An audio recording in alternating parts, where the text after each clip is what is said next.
Middle Podcast, the podcast dedicated to the music, movies, and culture of Generation X.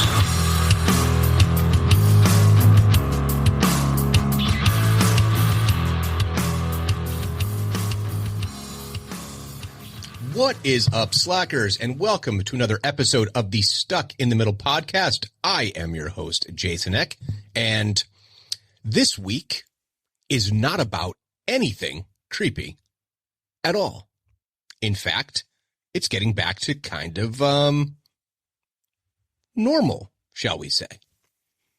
And I would just like to point out, for the record, that I'm probably a little scatterbrained, but allow me to explain why. I have been battling with smoking. I will tell you, I love cigarettes. If the nicotine companies, the cigarette companies, the William Morrises, put resources into curing cancer and curing emphysema, I don't even think they call it anymore. I think they call it COPD. Put some money into that, bro. Hook me up. I would smoke forever. I really would. Now, I say that somewhat tongue-in-cheek because even if they were curing everything, it doesn't change the fact that it does make you feel, after a certain point, terrible. Like, it really does. Shortness of breath, and anyone who's listened to the podcast for any length of time, you hear me have, coughing fits, and if I get a simple cold, go straight to my chest. I look awful. I sound awful. So I've been in the agonizing throes of withdrawal. Now, I've done a couple of things to assist me with this. One is wearing a patch, which the last time I tried to wear a patch, I had a different health protocol that I was on, and my skin broke out very, very badly. Made it very, very difficult. But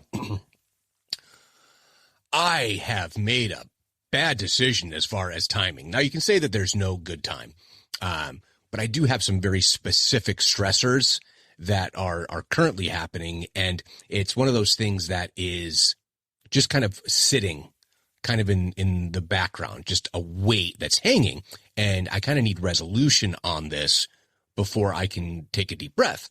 So I'll get a resolution on this before a couple of dates, which is why I probably erred in how I've done this. So for any of you who've listened to the podcast before, I am coming up, God willing, I make it, to 1 year of sobriety.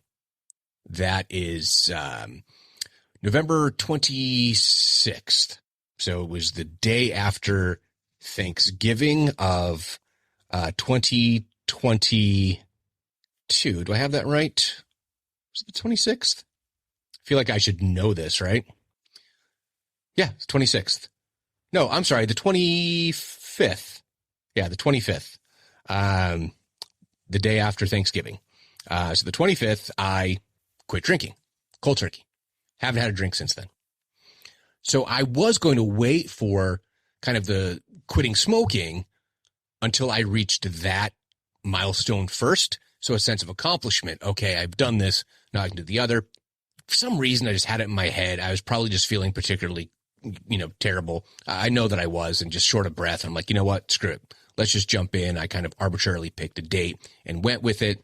And I'll be honest, folks, confessional time. I broke down, had a cigarette, and I can't feel bad about it at the moment. So until I get this one particular thing kind of off of my plate, until it is resolved and done, I will be judiciously enjoying the occasional cigarette.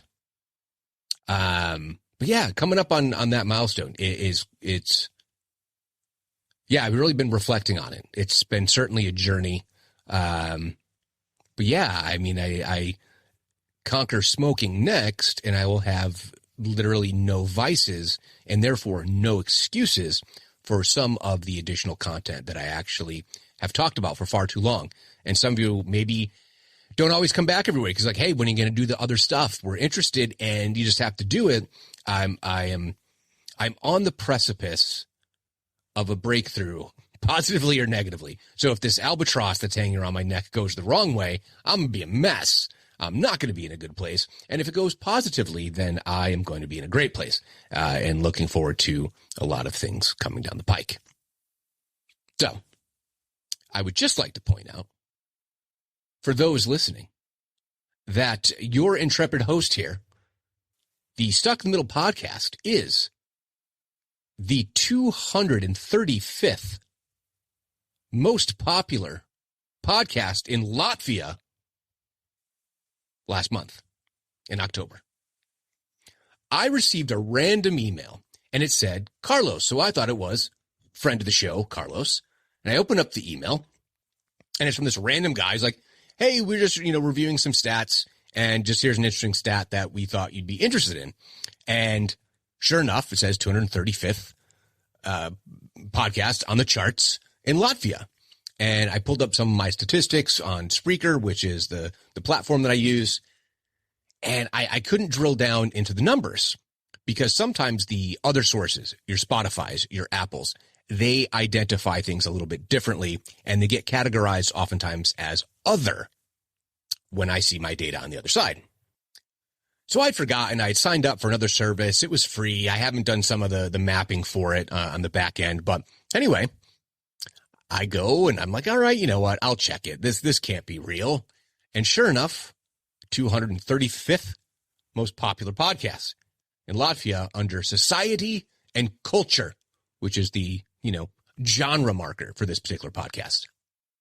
So I share this information with my teenage daughter, who replied, out of what, 237? And I said, nay. How dare you, miss? Don't you know who I am? The 235th most popular podcast host in the society and culture in Latvia. I said it's out of 250. So for those of you who are listening in Latvia, it might sound like I'm being facetious, but I'm super stoked to have been on any chart. So thank you. I don't know if you just downloaded a whole bunch of archival episodes, but thank you. It's actually really freaking cool. I just didn't need my teenage daughter to bust my balls so hard about it, which was ridiculous, but also commendable. And I salute her for that excellent quip. Nevertheless, so truly to the Latvians who are listening to the show, if you can get me back on the charts, it looks like I've now dropped off because you've listened to all the episodes. Be great. I'd appreciate it. So this week's episode, it stems from a conversation that I'd had. And it was about great actors. Now, this is going to be, for lack of a better term, a two-parter. Because based upon what we know as the Academy Awards, we have Best Actor, Best Supporting Actor, and there's Best Actress and Best Supporting Actress. So this episode is going to be about the best actors of our generation, Generation X. And next week will be the best actresses of our generation. So what does that mean, right? So we talked about it before. Someone born 1965 through approximately, depending on your marker, it's anywhere from 1977 to 1979. Some have gone as late as 80. But for the purposes of this conversation, we have gone through to 1979 as the very tail end. And those people are, of course, Zennials. But I was curious, okay, what defines a great actor? What defines the greatest actor? Now, we can go through all the subjectivity in the world. So, for example, my favorite actor is Keanu Reeves. Keanu Reeves, from my research, has never been nominated for an Academy Award. If he has been, I did not see it, but I actually think he is. Oh, that's right. He's 64, so he would have been excluded specifically because he is actually not technically Gen X. Has he been nominated for an Oscar? I feel like regardless, he hasn't been. Yeah, he hasn't been. Like, no offense, ton of golden raspberries. Now that is just some bullshit, and how dare you? But nevertheless, like, he's my favorite actor. I like his movies. I get his whole thing, right? Great stuff. I appreciate it. I would say right now, I'm really digging Patrick Wilson. I've watched all the James Wan stuff that he's been in. I haven't done a couple of them, but, all the Conjurings, the Insidiouses, all those. He was in Watchmen, which I guess is kind of divisive depending on your feelings about, Zack Snyder. But nevertheless, I think he's a great actor. 1973. Hasn't been nominated for anything. So we could go by our own opinions of these things, but ultimately it comes down to the greatest prize of them all, if you will, and that is an Academy Award in either the Best Actor or Best Supporting Actor. And who's been nominated the most and who's had the most wins to determine who is the greatest actor of our generation. Now, what's so interesting is that, when they kind of start, so like the earliest award, nominee on here, let's see, goes back to, my mouse is fighting me. 1992 appears to be the earliest Oscars where we had a candidate from our generation being nominated. But what that means is even today, many of the actors who are nominated are boomers or older, frankly.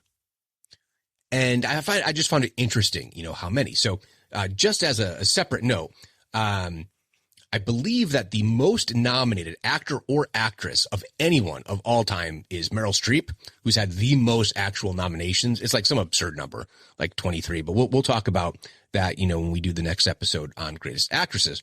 But, you see a lot of recurring names. So your, Jeff Bridges, for example, he's been nominated, a bunch of times. Let's see if I'm correct here. Well, actually, let's just take a moment. We'll go through this. Again, my mouse is objecting to movement, which is kind of like the whole point of a mouse, really. So the Academy Awards. Let's see here. And Wikipedia. Okay. So let's just take a look in the 90s, right? So I said the earliest award for our generation was 1992. But take a listen to some of the names that are in 1990. Your Jeremy Irons, your Kevin Costners, your Robert De Niro's, Richard Harris, Anthony Hopkins, Warren Beatty, Robin Williams, Clint Eastwood, Denzel Washington, Daniel Day-Lewis. Let's see. Tom Hanks, John Travolta, Paul Newman had a nomination for Nobody's Fool in 1994. I believe he had a couple others as well. Woody Harrelson, also a boomer. Billy Bob Thornton, a boomer. Robert Duvall, either a boomer or even tail end of, let's see, when he was born. When was he? 1931. So he's the prior generation. Peter Fonda, guys like Dustin Hoffman, Russell Crowe, right on the cusp, just like Keanu Reeves. There's Denzel again. So you kind of get Ed Harris. These are kind of the names that you hear quite often. And again, Nicholson and Johnny Depp and Michael Caine, Nicolas Cage. That's kind of the mix. So even today, so let's see, if you take the, wow, I think that this, did I miss one? Hold on a second. I may have missed one. Nope. Okay, so just a quick note. I did not include those who've only been nominated for one award. I only wanted multiple nominations. Okay, I think that's incredibly important to kind of mention. I'm going to check one more time. Academy Awards. Oh, I missed one. How did I miss him? Okay. Gonna add him in. Ooh. Let's see here. Come on, mouse. It's doing it again. Gonna add this person in right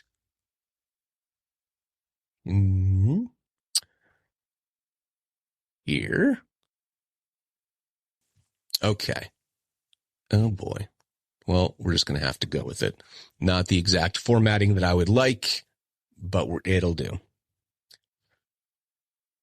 Oh, I know why. Okay, never mind. Scratch that. Not getting included in this.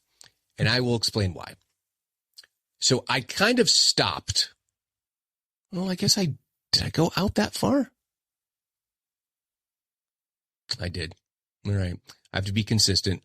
All right. So this dude is going to have to stay in. Oh, boy. This is when I wish I had a producer or just some help in general. It would be great. And all right. He's been around for a long time, but didn't get any nominations until technically pretty late when you look at age, but we'll talk about it when we get to it. Okay. Well, interesting. Okay. We have another one, and I guess I will see one more time here. Anyone else that I missed? Let's see. And if the mouse would cooperate, yeah, it'd be great. That'd be super cool. How'd I miss him? Oh, interesting. Okay. I think this is good. Yeah, this makes sense. Yeah. Okay. Oh, no. Okay, great. He's millennial. And he is okay. He's a boomer. Great. So I think I've gotten the whole list now. Okay. So again, the whole point of this is just using the Academy Award as the top prize. Now, of course, some of you might say, well, what about the Golden Globes? Now, certainly that is a huge, what do I call it? A huge honor, right? That is a legitimately important award and a distinction that should be noted. But at the same time, it's not the Academy Awards. It doesn't include things like the, British Academy Awards. It doesn't count anything like that. It's really just going through the good old fashioned, very straightforward, who has the most Oscar wins, period, or the most nominations along with it, right? So let's just dig into it as I've fumbled what I thought was going to be a really smooth introduction into this, and then I had a data issue that I had to fix. All right. And this guy is 1976, so the ages are a little bit off, but hey, we're going to work with it and we're going to go. So thank you for sticking through this little hiccup that we went through. And let's start going all the way back to 1965. That's when the person was born. So Robert Downey Jr. was born in 1965, and he's had 2 nominations in his storied career. First one is 1992 for Best Actor. He was nominated for Chaplin, and 2008 Best Supporting Actor for Tropic Thunder. Full disclosure, I have realized as I've gone through this list that I'm not a huge watcher of the Oscar-nominated films. I pretty much just watch what I like to watch, regardless of what critics say and award shows say. I just like what I like. Now, some of these things, certainly, I'm sure I would like if I watched them, but I've never been Siskel and Ebert used to say, this movie is 2 thumbs up, therefore it must be good. Just because someone has been nominated doesn't mean it's actually great. However, Tropic Thunder, what a controversial decision was made. Of course, he did the film in blackface, playing an actor who is playing a black character in a war film. It was bold. And as he said on the Joe Rogan podcast, his mother was extremely concerned about the decision. And he said the movie couldn't be made today, but many still support the work because the performance was really amazing and it was satirical. So I think it's important to keep that in mind. And you don't often have a comedic role nominated for an award. But again, Robert Downey Jr., 2 nominations. So also with 2 nominations, again, 2 movies I haven't seen. We have Jude Law, born in 1972. He was nominated in 1999 for Best Supporting Actor in The Talented Mr. Ripley, opposite Matt Damon. And 2003 was nominated for Best Actor for Cold Mountain. 2 nominations, no wins for Jude Law. Now here's the guy that didn't make my list because his very first nomination came in 2015. Now again, another thing to consider is Best Actor. You could conceivably say, well, who's got a Tony Award? Because stage actors might have been doing this for decades before they even broke into film. That's true. I just use the Academy Award as kind of like the benchmark of bankability. This is movie star stuff, but also, in theory, the best of the best in acting. Also have to consider management companies, agents, production companies, studios, all of them certainly make pitches and plays for their movies and their actors to get nominated. Now, probably doesn't change the fact that, like, there's some legitimacy to the actual performances, but it's certainly a political thing and that has to be taken into account. But nevertheless, Benedict Cumberbatch, born in 1976 with 2 nominations, both for Best Actor, in 2015 for The Imitation Game, and in 2022, The Power of the Dog. I never even heard of The Power of the Dog. Now, my list did get a little bit out of order here on the 2 nominations. I was going in order of birth, so we're a little bit out of order here, but we'll go with it. So next we have Ethan Hawke, born in 1970 with 2 nominations. In 2002 for Training Day, nominated for Best Supporting Actor. I did see Training Day because I love Denzel, first of all. What a great movie. Great performances by both Ethan Hawke and Denzel Washington. And I think it was the first time that I was like, holy shit, Ethan Hawke is a really good actor. Because, obviously he was a child actor. Sometimes that I think works against people, at least I guess sometimes in people's eyes. I'm probably one of them, where it's a difficult transition as they become fully realized in their craft, if you will. But yeah, it was Training Day. I was like, holy shit, welcome back, Ethan Hawke. And now I think he's been very, very choosy. And going back to horror movies, on my list is Sinister. I just haven't had the guts to sit down and watch it. According to some research that was done, actual heart rate throughout that movie is higher than all the other movies that had been sampled, which were all considered like some of the scariest. So for whatever reason, whether it's most likely sound design, but nevertheless, I've heard Ethan Hawke's performance is excellent in that. But horror movies don't typically get nominated for Oscars either. And then he was nominated again in 2015 for Boyhood. I believe that was Richard Linklater. That was done over like 15, 20 years or something like that. I hear it's very, very good. I just haven't had an opportunity to watch it. Next, born in 1971, we have Jeremy Renner with 2 nominations. In 2010, The Hurt Locker, nominated for Best Actor. Heard lots and lots of good things about it. Simply never had a chance to watch it. And then 2011, The Town, Best Supporting Actor, he was nominated. And I've only seen clips. You'd be like, come on, dude, you're a Massachusetts guy. I know. There's part of me that was very much anti anything Affleck was doing. I've only come to appreciate him later, but certainly as a director, he's very, very good. And Jeremy Renner, his Boston accent is amongst the best that's ever been on film. So excellent job. But I haven't seen the whole movie. I do hear it's very, very good. And his performance warranted this nomination. Next, again with 2 nominations, but our first winner on the list, Benicio del Toro, born 1967. He was nominated for Best Supporting Actor in 2001 for Traffic, which he won. I have seen Traffic.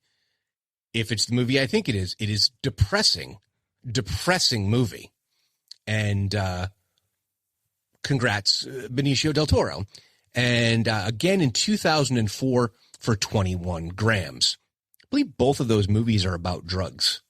So I don't know what that says about Benicio del Toro, but certainly many of us, I think, saw him for the first time on the main stage in Usual Suspects, which was an excellent ensemble cast, and he was kind of your comic relief, if you will. The next actor with 2 nominations and 1 win, also born in 1967, we have Jamie Foxx, who was nominated in the same year in 2 categories, Best Actor and Best Supporting Actor. 2005, so Best Supporting, he was nominated for Collateral, which is crazy because that was a villainous turn by Tom Cruise in Collateral. I do think that is the correct movie, isn't it? I think so. Maybe I don't have that right. Collateral. Starring Tom Cruise and Jamie Foxx. Okay. Phew. Got that right. I thought it was great. Not sure it was an Oscar-worthy movie. I guess maybe his performance was. But he was also nominated for a Best Actor for Ray, which is the biopic about Ray Charles, in which he won, and he did all of the performances himself. I haven't seen Ray other than the musical clips. And I hear it's a wonderful movie, and I certainly have listened to more than my share of Ray Charles. I have to watch that one of these days. I don't really do the biopics very often, honestly. Oh, well. So this one threw me for a loop because I don't even think about him in this like upper echelon of actors. Now, sometimes you can say maybe it's the year, it's the competition, but with 2 nominations and 1 win, born 1975, Casey Affleck, who was nominated for Best Supporting Actor in 2008 for the assassination of Jesse James by the coward Robert Ford. Amazing title. I do like Westerns. I would probably enjoy it. And then he won in 2017 for Best Actor for Manchester by the Sea. I haven't seen it. I have heard of it. That's about the extent of my knowledge of the situation of that particular film. But yeah, Casey Affleck, I just never think of him as being someone with these kind of accolades. And then the last one with 2 nominations and 1 win, the very end of the Gen Xers as in terms of birth, and someone who most likely would have received many more awards. Heath Ledger, born 1979, 2 nominations and 1 win. Best Actor, he was nominated in 2006 for Brokeback Mountain. I've never seen it. It's an Ang Lee movie. And then he won posthumously for his turn as the Joker in 2009's The Dark Knight. You know, my oldest wanted to watch the Nolan Batman recently. And watching it again, it is a tremendous performance. It really is. And I can imagine if you do deep method on something like that, it has to impact you, particularly if you have other demons that you're fighting, you know? So there are many who have said that he wasn't quite the same after doing that role.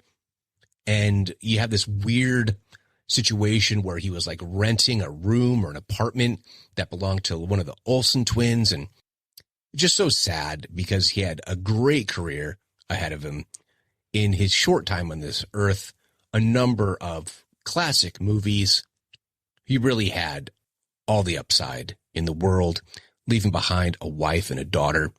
It's just very, very sad. So now we're in the category of three nominations. Three nominations. We have Edward Norton, born in 1969. He was first nominated in 1997 for Primal Fear for Best Supporting Actor alongside Richard Gere. Excellent performance. Excellent. It's interesting. I've seen two of the three movies in which he was nominated. 1999, American History X. He was nominated for Best Actor. Holy cow, that is a tour de force of a performance. Ooh, tough watch. I mean, just crazy. Riveting performance. And then 2015, Birdman, he was nominated for Best Supporting Actor. I believe Michael Keaton was nominated for Best Actor for that. I haven't seen Birdman. I've heard it's very, very clever. I saw one scene, one clip that apparently was done all one camera shot, like one long take. But other than that, I don't have much to go on that. So there's only one other person in the three nominations category. So again, this is all just doing research and kind of going back and forth and trying to fact check, going back and forth, looking at different sources, making sure I captured it all. So hopefully I've gotten everyone. Obviously I missed Benedict Cumberbatch earlier. But here we have three nominations, one win, born in 1968. He is the man known as the Fresh Prince, Will Smith, who was nominated in 2002 for Best Actor for Ali. Again for Best Actor in The Pursuit of Happiness in 2007. And of course, who can forget? 2022. Nominated Best Actor for King Richard.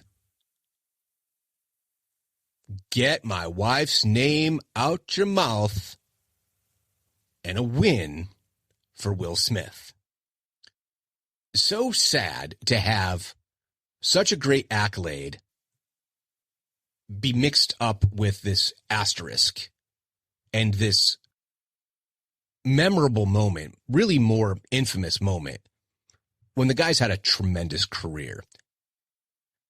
Honestly, I really think that Will Smith is extremely talented, as evidenced by starting as a rapper and then taking the smaller roles and building upon his acting career, both TV and into film. My wife tells me that King Richard is excellent, and that he is phenomenal. I have no doubt about that. Again, not usually the kind of movie I watch. I am a simpleton pop culture, give me some popcorn kind of guy when it comes to movies. Fully admitted. But 3 nominations, 1 win for Will Smith. So now we're getting into the meat. We're getting into the best of the best, the creme de la creme. So starting with 4 nominations and no wins, we have Matt Damon. Now, little asterisk here. He was nominated in 1998 for Best Actor for Good Will Hunting. Of course, he did win an Oscar for Best Screenplay along with Ben Affleck. But these are just acting awards, not producing, not directing, not screenplay writing. But nice to have an Oscar under your belt. Must look good on the mantle. He was nominated in 2010, Best Supporting Actor in Invictus. I believe that's either a rugby or soccer movie. Forgive me if I'm wrong. I think it was the South African soccer team, rugby team. Oh. 2016, a movie that I have been meaning to watch, and I just haven't gotten to it. And that is a nomination for Best Actor for The Martian in 2016. I hear it's just tremendous. And then 2017, he was nominated for Best Picture. Okay. My bad. He's a 3 nomination. You have been demoted Matt Damon. That was for Best Picture. Somehow that got mixed up in my list here. All right. Never mind. Okay. So now, well, actually, we'll double check one thing here. It is possible that he was nominated as an actor as well. Let's see. Of course, being local, it's going to come up with the hotel or the city. Manchester by the Sea film.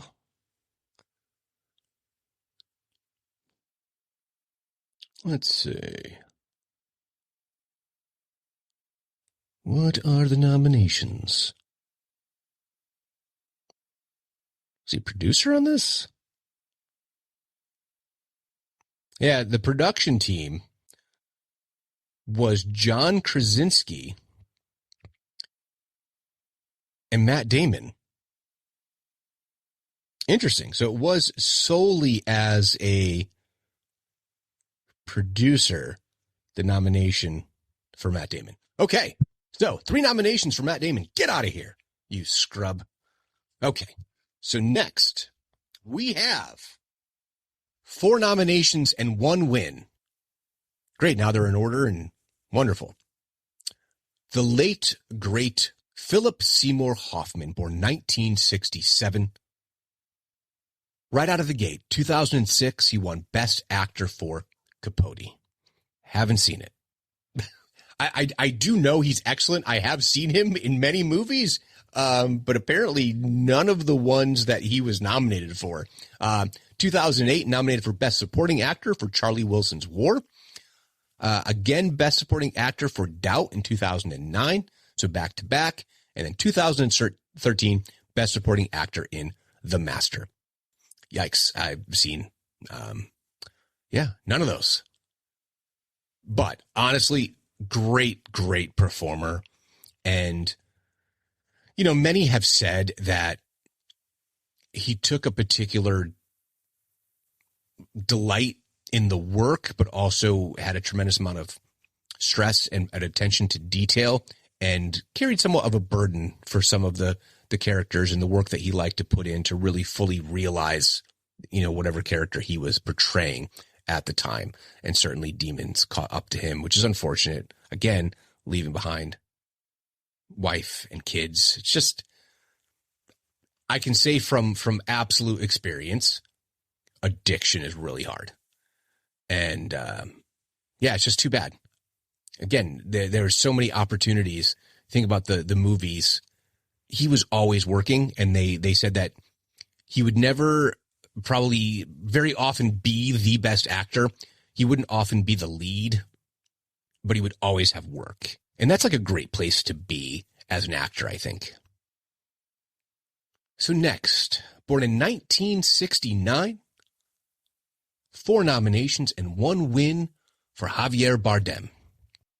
Nominated for the first time, Best Actor in 2001, Before Night Falls. The only one of his movies that I've seen is next, 2008, Best Supporting Actor, No Country for Old Men, in which he won. I'm forgetting the name of his character, Shigur. What a wacky, intense, kind of honorable in a Two-Face from Batman kind of way, leaving things to chance. Creepy guy, really embodied it in the hair and the denim, just and that weapon. Anyway, he won, and deservedly so. No Country for Old Men, opposite Josh Brolin. 2011 Best Actor nomination for Beautiful, and again 2022 being The Ricardos. He was nominated as well for Best Actor. Haven't seen it. And being The Ricardos, I'm assuming this is a biopic about Lucy and Desi Arnaz. Correct me if I'm wrong. Let me know in the comments or email me any of the details at the end of the episode. So now, with 4 nominations and 1 win, Joaquin Phoenix, born 1974, that's my year.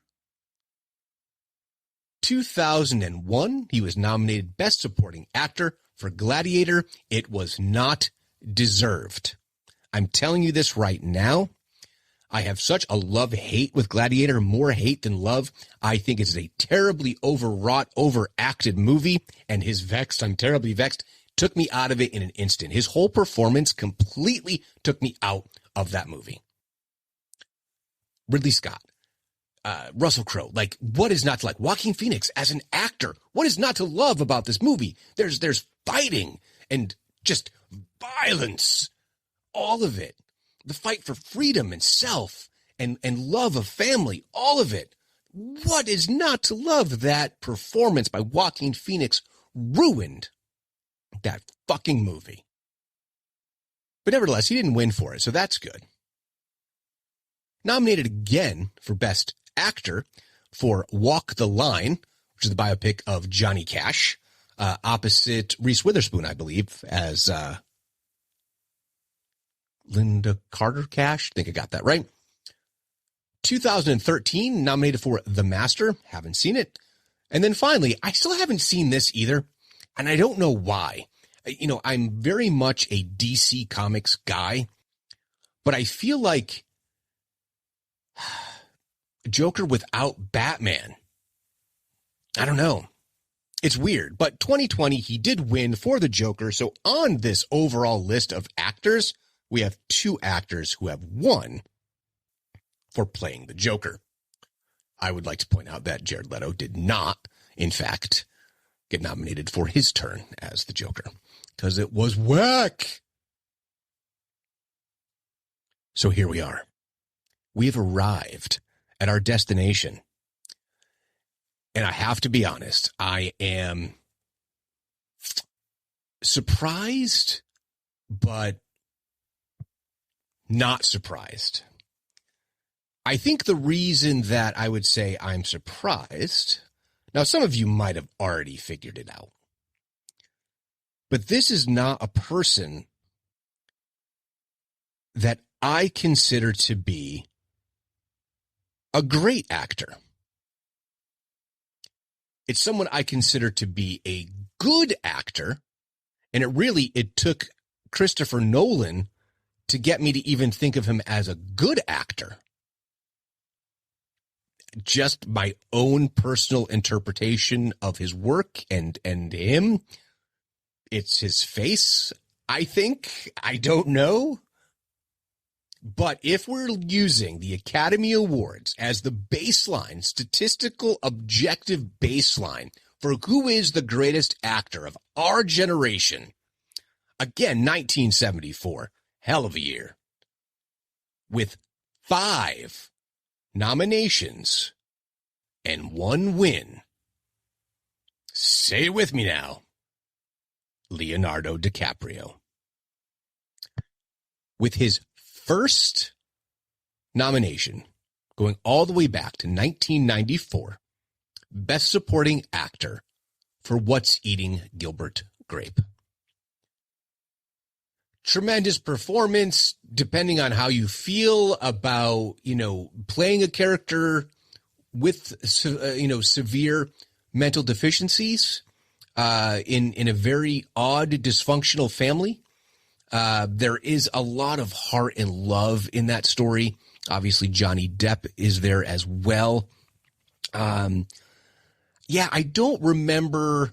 It's not something I've watched multiple times, but I can certainly understand how this young guy who, kind of came up in the sitcom world kind of busts out onto the silver screen with a role like this. He was nominated again in 2005, this time Best Actor for The Aviator. I don't know what that is. I have no idea what that is. I am clearly The Aviator 2005. Oh my gosh.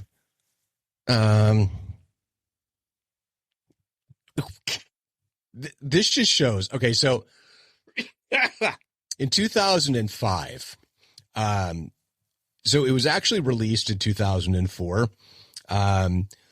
you know, my wife was pregnant and we certainly weren't going to the movie theater. This is a Scorsese flick and I have no idea. I feel like there is 10 years of movies, maybe close to 18 years of movies that I am clueless about.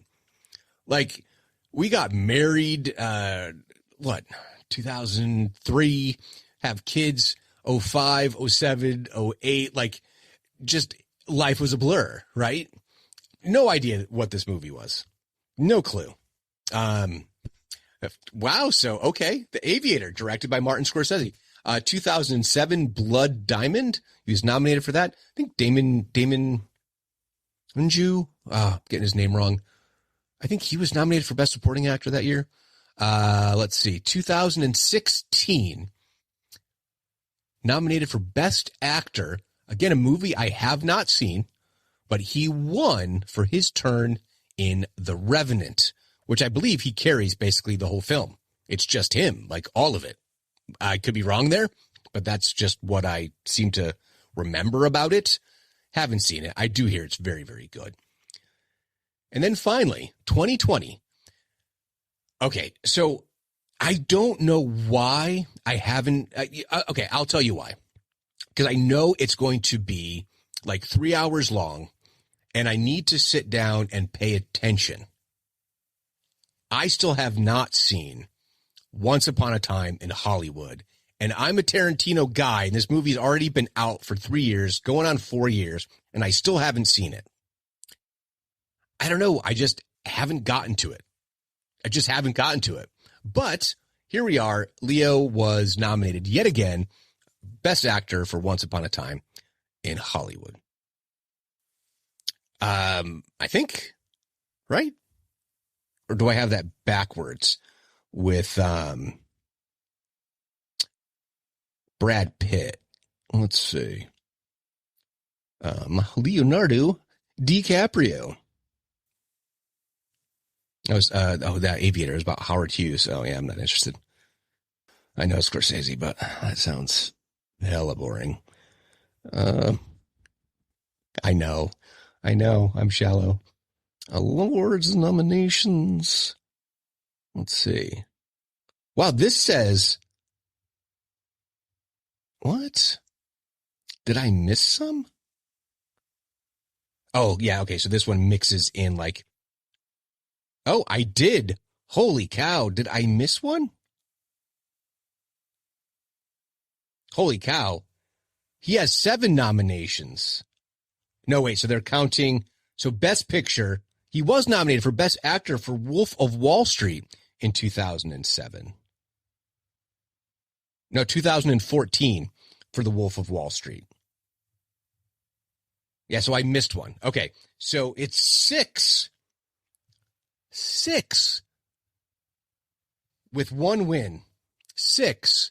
Well, now it's just not even close. 6 nominations. So all told, What's Eating Gilbert Grape, The Aviator, Blood Diamond, Wolf of Wall Street, The Revenant, Once Upon a Time in Hollywood, all Academy Award nominations. Holy cow. That's crazy. I don't know. This is absolutely astounding. Huh. Well, maybe there's others that I've missed.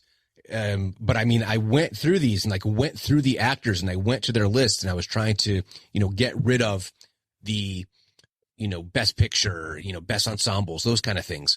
But holy cow. I think even if I went and I scrubbed this whole list again, it's still going to end up being Leo. And I guess you have to say the greatest actor objectively of our generation is Leonardo DiCaprio. It is indisputable based upon the statistics. So I also didn't, like I said, I didn't mention like the people who had like 1 for actor, right? So, well, I guess I should make sure now. Who have I missed as we're winding down for this evening. I'm sure someone. Okay. Did I miss another? Nope, he's a millennial. Did I miss him? Nope, he's a boomer. Let's see. There's one guy whose name I saw. I said, oh, let me double check. Maybe this guy I got wrong. It is very possible, but I feel like his nominations were for different categories. I just wish they would have it right in this roll-up. Where did it go?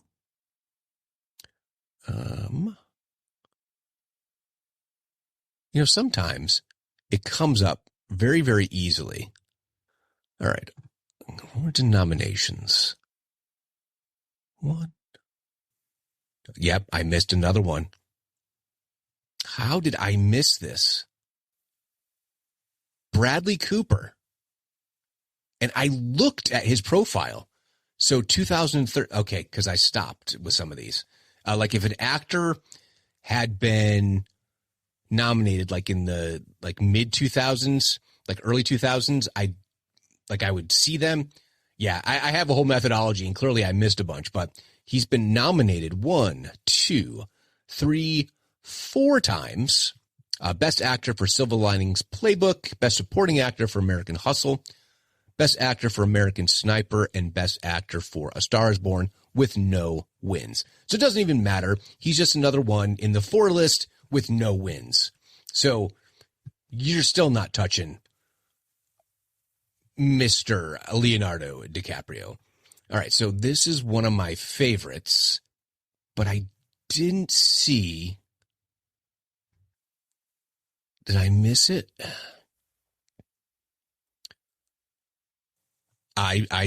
No, that's, yep, I missed it. I missed another. How did I do this? He is one of ours, isn't he? Hold on a second. Yeah, dudes, I missed some. Again, I need a producer. I need someone to help me with research. I missed Christian Bale, who's 4 noms and 1 win. He won Best Supporting Actor for The Fighter. Also, probably better than Jeremy Renner's Boston accent. Oh gosh, Dickie. Oh my gosh. How am I not remembering this at the moment? He was Dickie Eklund. And that's obviously the biopic about Mickey Ward, starring Mark Wahlberg. See, I didn't see any for Wahlberg when I was running through the list, so let me double check that too. But he was also nominated, this is Christian Bale, American Hustle for Best Actor, Big Short, Best Supporting Actor, and Vice for Best Actor. I haven't seen those other 3.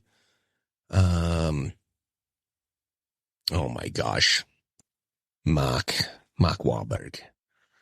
Ever see those little reels where it's like he's a little kid in daycare and he's like, look, Susan, I don't know what to tell you, but I'm not going to take my nap because Johnny told me he was going to give me some of his grapefruit. I don't know, not grapefruit, but it's like, I forget what he says. It's like, he's going to give me some of his Lunchables, but now he's not. He kind of went back on it. He was nominated for Best Supporting Actor once, so I did check that. I got that right. For The Departed, he actually wasn't nominated for The Fighter. He was definitely kind of overshadowed, if you will, by Christian Bale's tremendous performance. All right, who else did I miss? Did I miss anyone else? He's a boomer. I can't believe I missed a couple of really obvious ones. So just to anyone who's wondering, Ryan Gosling is a millennial, 1980. Sorry. Andrew Garfield, millennial, doesn't count, 1983. Oh, here's one. Is he a boomer? He is a boomer. Steve Carell, just outside the list. Oh, interesting. I think I missed another. Let's check it out, shall we? No way. Nope, he's a single award nomination. Hugh Jackman, born 1968. Best Actor nomination for Les Miserables in 2013. Just trying to be as thorough as possible. None of it really matters at the end of the day, other than the fact that I want to double check. Oh yeah, he's 1960. I think I've now filled in all of the gaps for the people who are multiple nominees. I'm going to check this one guy one more time, make sure I got it right, and I'll sign off. Yeah, okay, that's correct. All right, so anyway, what have we learned this evening? We've learned that I can't read properly and somehow missed some of the finest actors of our generation, whereas I don't always consider the Oscars as the barometer. There's some of the people that I actually think are really, really good and kind of mind-blowing that I missed them. Yeah, like Christian Bale. By the way, I double-checked another person because they were in a movie together, and I might have mentioned it on the show before, but I'm going to double check that I didn't get this wrong as well. I believe that he only has one Academy Award nomination. Okay, so another Gen Xer, Matthew McConaughey, Dallas Buyers Club. So that is his only nomination. He was born 1969, but he, along with Christian Bale, are in the greatest Dragon Apocalypse movie of all time, of which there are probably none other. Reign of Fire. Love that movie. I don't care what anyone says. That should have been nominated for an Oscar. That should have won every award. Every single award. McConaughey for Best Supporting. Christian Bale for Best Actor. Should have been Best Picture. Best Screenplay. Best everything. Best effects. Love it. Love that movie. Anyone who says otherwise does not know cinema. So yeah, Leonardo DiCaprio, greatest actor of our generation, whether I like it or not. Those are the facts. Those are the numbers, and I'm sticking with it. So tell me what I missed as you do your own research and go, come on, man, you missed more than that. I think I caught them all. Honestly, I think I caught them all now.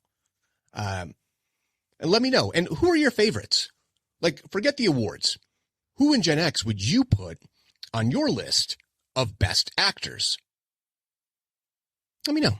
How do you let me know? Well, first of all, you need to come back next week where we'll go over best actresses of Gen X. And I'll try to be more thorough and make sure I capture everyone. Because God forbid any of them hear this podcast, which they won't, but they would be greatly offended. So let me know. You can email me at stuckinthemiddlepod@yahoo.com. You can find me on Instagram, X, and YouTube at StuckPodX. You can head on over to the Facebook page, Stuck in the Middle, a Gen X podcast. Please like, comment, share, leave 5-star reviews, and most importantly, please subscribe to the podcast. So until next time, later, slackers.